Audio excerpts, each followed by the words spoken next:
को रानी मुखर्जी बनना हो तो क्या क्या खाना चाहिए? माचिस झोल भात हाँ, माचिस झोल भात।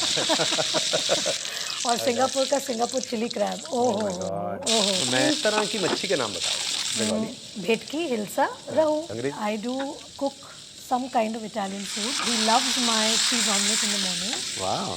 So I make the best scrambled egg and best cheese omelette according to him. मैं पिछले करीब 10 दिन से जी। थोड़ा वेजिटेरियन होने की कोशिश कर रहा हूँ। 10 Very दिन। good, very good. All the या, best. वैसे बंगाली वेडिंग्स का खाना। Oh my Oh my God! God. कौशा मांगशो, कौशा। लूची। ओहो हो। कुछ ओहो। वेजिटेरियन I think जब तक मैं शो छोड़ के जाऊंगी शायद आप कन्वर्ट हो जाएंगे। ऐसा लग रहा है मुझे।